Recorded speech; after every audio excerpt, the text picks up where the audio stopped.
combattre les femmes et les maris de nuit comment? Je veux combattre les totems des personnes comment? Le Seigneur m'a dit, je suis encore un enfant. Le Seigneur m'a dit que suis mon regard, car c'est moi qui t'ai établi. Continuez. Verset 7. Et l'Éternel me dit, ne dis pas, je suis un enfant, car tu iras vers tous ceux auprès de qui je t'enverrai, et tu diras tout ce que je t'ordonnerai. Le Seigneur me dit, mon prophète, mon enfant, ne dis pas que tu es encore un enfant. Ne dis pas que tu ne sais pas comment faire. Car c'est moi qui t'ai établi.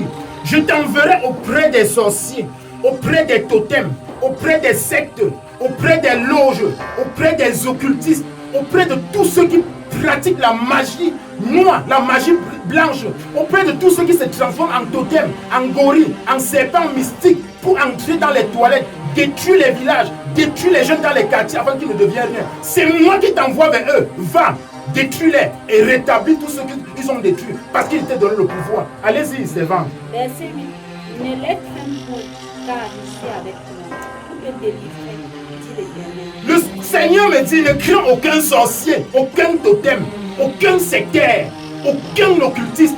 Le Seigneur me dit, ne les crains point, car je suis avec toi. Je t'ai établi pour les renverser, pour les détruire, pour rétablir tous ceux qui ne croient plus en la vérité. Parce que le but du diable, c'est de faire comprendre à un jeune que tu ne peux plus rien. C'est de mettre la misère devant sa face avant qu'il croit qu'il est perdu. Mais le Seigneur m'a dit, va et dis-les que si tu crois et que si tu viens me chercher et que si tu viens me consulter Dieu à travers moi, tu vas retrouver la face de Dieu et tu vas réussir dans tous les domaines de ta vie. Je veux te conduire à réussir. Je veux te donner les armes spirituelles. Je veux te faire le traitement qu'il faut. Je veux te faire tout ce qu'il faut selon comme Dieu a dit et tu vas réussir. Allez-y.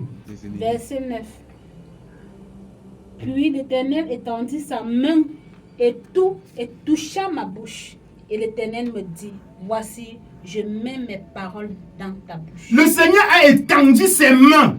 Il a touché ma bouche. Il a dit, mon fils, mon prophète Narcisse Takam, regarde, à partir de maintenant, je mets mes paroles dans ta bouche. Chaque parole que tu vas déclarer dans la vie de quelqu'un, chaque parole que tu vas déclarer dans la vie d'un sorcier qui a détruit l'autre, ça serait épée contre épée, machette contre machette, couteau contre couteau. Si ça vous énerve trop, vous laissez simplement la sorcellerie.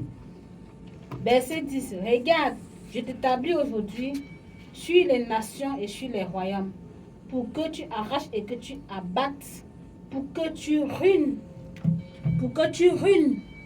et que tu détruises, pour que tu bâtisses et que tu plantes.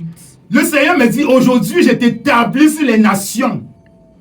Je t'établis sur les nations pour que tu arraches, pour que tu abattes, pour que j'arrache tout ce qu'on a volé dans les vies des personnes qui souffrent, qui sont misérables, qui sont stériles, qui sont chômeurs, qui sont, je ne sais pas, la vie des personnes que la maladie les a déjà rongées. Et maintenant, pour que j'abatte tous les sorciers, tous les sectaires, tous les occultistes, tous les femmes et les maris de nuit, tous les totems, tous les esprits de leur village qui le détruisaient depuis.